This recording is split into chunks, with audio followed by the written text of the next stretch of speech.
नमस्कार, बहुत बहुत स्वागत है आप सभी का प्यारा भट्ट पर। ज्ञानवापी परिसर का मामला देश भर के विभिन्न न्यायालयों में चल रहा है। सुप्रीम कोर्ट में, हाई कोर्ट में और बनारस की जिला न्यायालय में चल रहा है।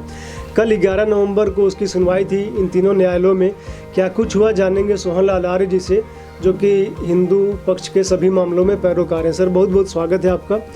सर, कल क्या हुआ, मतलब कल जो है 17 मई को जी जो मुकदमा नंबर 693/2021 काशी की 4 महिलाएं और दिल्ली की एक राखी सिंह, जो काशी की 4 महिलाएं थी, लक्ष्मी देवी, मंजू व्यास, सीता साहू, रेखा पाठक, इन जो वाद दाखिल हुआ था 693/2021 के अंतर्गत, इस सर्वे के दौरान जो 17 मई को वजू खाने प्राप्त शिवलिंग जो कि सरकार जो है वाराणसी जिला के न्यायाधीश के द्वारा संरक्षित कर दिया गया था। परिणाम स्वरूप इसके बाद सुप्रीम कोर्ट द्वारा भी इसको संरक्षित कर दिया गया था। जो संरक्षित से सुप्रीम कोर्ट द्वारा माननीय चंद्रचूड़ जी के द्वारा जो संरक्षित किया गया था, उसकी अवधि 12 नवंबर को खत्म होने वाली थी, जिसको लेकर के माननीय विष्णु शंकर जैन जी सुप्रीम कोर्ट गए, यह कहने की 12 नवंबर को यह जो वजू खाना की जो शिवलिंग संरक्षित की हुई भूमि है, इसकी डेट खत्म हो रही है, अतः इसको आप आगे बढ़ावें, यह कह करके। लेकिन जैसे ही उन्होंने माननीय न्यायालय में प्रस्तुत किए न्यायमूर्ति, और न्यायमूर्ति ने यह कहा कि इस पर 3 माननीय न्यायाधीशों का एक पैनल गठन किया जाता है, वही फैसला देंगे। एक पीवी नरसिंहा जी और एक दूसरे अन्य थे, और जिसका नेतृत्व जो है स्वयं माननीय न्यायमूर्ति सीजीआई कर रहे थे जो है, और ये फैसला दिए कि यह जो है संरक्षित जो चल रहा है वह यथावत चलता रहेगा, शिवलिंग कोई छुएगा नहीं। अगर मुस्लिम समाज को किसी को कोई आपत्ति हो तो 15 दिन 3 सप्ताह के अंदर आपत्ति दे सकता है। मुस्लिम समाज इस पर जब आपत्ति करने लगा तो उसको माननीय न्यायमूर्ति जो है चंद्रचूड़ जी ने ये कहा कि अगर आपको आपत्ति है तो 3 सप्ताह में आप आपत्ति दे सकते हैं। तो ये हुई बात सुप्रीम कोर्ट की।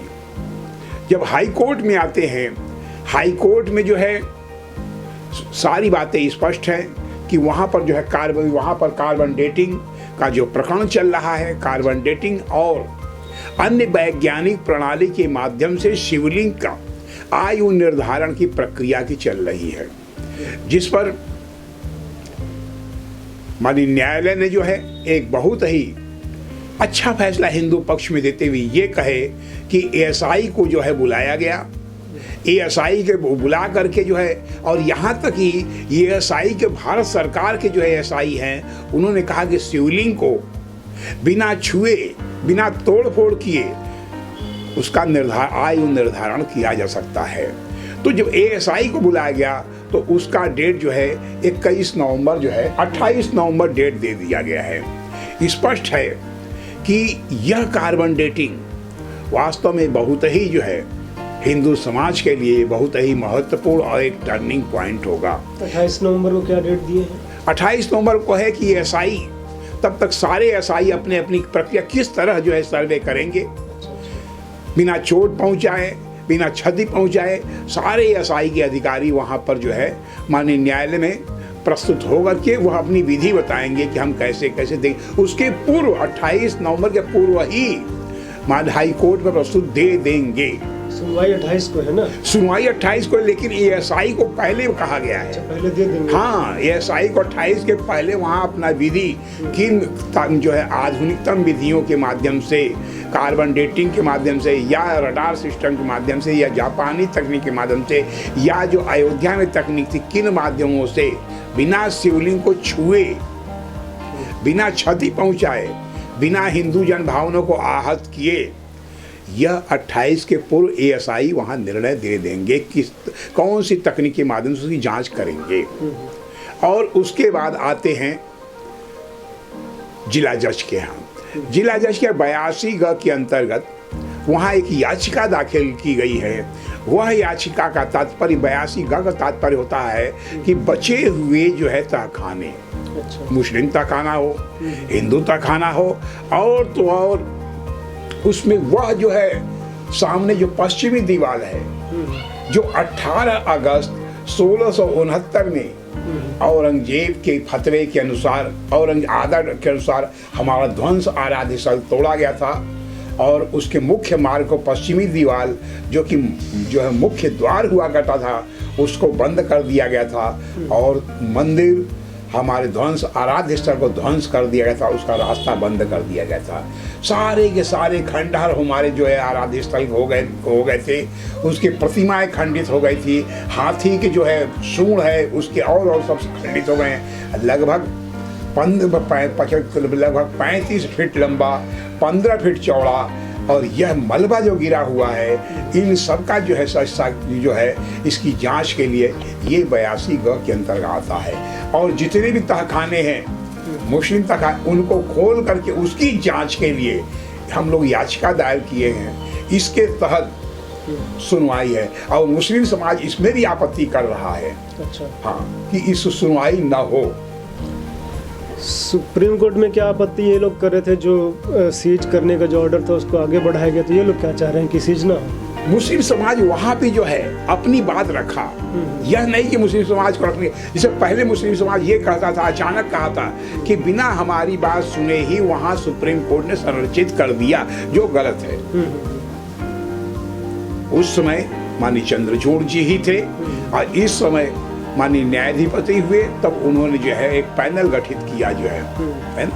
इसमें ये हुआ, पैनल ने गठित ये कहा, इसलिए गठित किया खासतौर से कई इसमें समस्या जो है अभी शोध चल रही है, ESI की मांग चल रही है, और तो और जो है 82 ग की बात चली, तब तक यह कुछ न कुछ निर्णय आ जाएगा, उसके बाद तब तक वह यथावत चलता रहेगा। मतलब मुस्लिम समाज चाहता था कि संरक्षित ना हो नमाज पढ़ने का, वो यही चाह रहे होंगे ना। देखिए, मुस्लिम समाज हर कामों में रोड़ा अटकाता रहता है, वह अटकाता है, लटकाता है, भटकाता है। यह कोई पहली बात नहीं है। वो यहाँ तक कि आपको याद होगा, पहली बार जब सर्वे हुआ तो उसके महासचिव ने यह कहा था कि हम सर्वे नहीं होने देंगे, भले ही मेरे जो है तलवार मेरे गर्दन पर लटक जाए। कहने का मतलब कि वह रोड़ा अटकाता ही है। लेकिन हम धन्यवाद देते हैं माननीय न्यायाधिपति को, धन्यवाद करते हैं कि दिवाकर जी को, उन्होंने फैसला दिया कि जो भी अड़ंगाईबाजी करेगा उसको जो है राजसभा में बंद कर दिया जाएगा। जो भी तहखाना खोलेंगे, अगर ताली नहीं थे तो उसको तोड़ दिया जाएगा।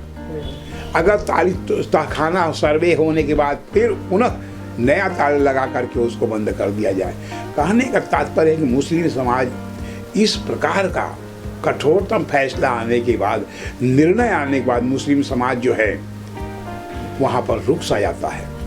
अच्छा, हिंदू पक्ष की तरफ से देखें तो जिला न्यायालय में जो आप लोगों ने एक याचिका डाली थी कि कार्बन डेटिंग हो या जो भी वैज्ञानिक विधियां हैं उनके माध्यम से शिवलिंग मतलब निर्धारित हो कि वो जो कह रहे हैं फुआरा, हम कह रहे हैं जो शिवलिंग, तो मतलब एक क्लियर हो जाए। तो जिला न्यायालय न्यायाधीश ने ये बोला कि भाई सुप्रीम कोर्ट ने तो संरक्षित कर रखा है, सीज कर रखा है, तो कैसे कुछ हो सकता है। तो अब संरक्षण आगे बढ़ा दिया गया, तो संरक्षण हट जाता तभी ना कुछ होता। तो मतलब हम लोग संरक्षित करने के लिए क्यों गए कि सीज हो जाए? सीज तो ऑलरेडी था, सीज हटेगा तब तो कुछ हो पाएगा। नहीं, सीज इसलिए आगे बढ़े कि 12 नवंबर को सीज खत्म हो रहा था। हाँ, जब 12 नवंबर खत्म हो, अगर हम नहीं जाते तो फिर वजू खाना था, फिर वह नमाज पढ़ने थे, फिर वह शिवलिंग में, फिर वो अपना नंगा पैर धोते, हाथ धोते, कुल्ला करते, हमारा जो आराध्य स्थल है अपमानित होते, दलित होते। इसीलिए हम शिवलिंग गए, वहां पर जो है माननीय सुप्रीम कोर्ट में गए, है ना, इसीलिए सुप्रीम कोर्ट में गए। तो अब जो निर्णय आएगा इलाहाबाद हाई कोर्ट का कि भाई सर्वे कराना है, जो भी करना है, हाँ, तो सीज हटेगा, फिर वो होगा, मतलब जो भी होगा नहीं, सीज हटने न हटने का सवाल ही नहीं है। ESI जो है बिना उसको शिवलिंग को छुए उस तकनीक से निर्णय करेगी, है ना। तो पूरा एरिया सीज है ना, वो तो पूरा एरिया सीज है, लेकिन शिवलिंग उनके पास कुछ ऐसी ही मशीनें होंगी, तकनीक होगी जो है, एरिया सीज है, उस शिवलिंग जो है ना कुछ अपना तरीका होगा अपना जो है। ESI कुछ सुप्रीम कोर्ट में कहेगी जो है ना, या उसमें बात की बात है जो है। ये हो सकता है कि भाई हमको सर्वे करना है, उसलिए हमारे लिए केवल हमारे लिए खुले, हाँ, तो वो ऑर्डर मिल सकता है। अगली डेट कब पड़ी सुप्रीम कोर्ट में? सुप्रीम कोर्ट की अगली डेट जो है अभी निर्धारित नहीं है उसमें जो है।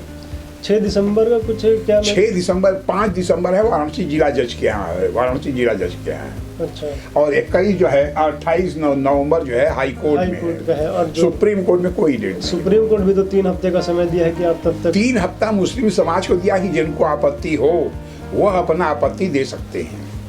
उसके बाद वो जो पीठ की गठन हुआ है वो सुनवाई करेंगे। जी बहुत बहुत धन्यवाद सर आपका हमसे बात करने के लिए। आप लोग जुड़े रहिए, देखते रहिए प्यारा भारत। धन्यवाद।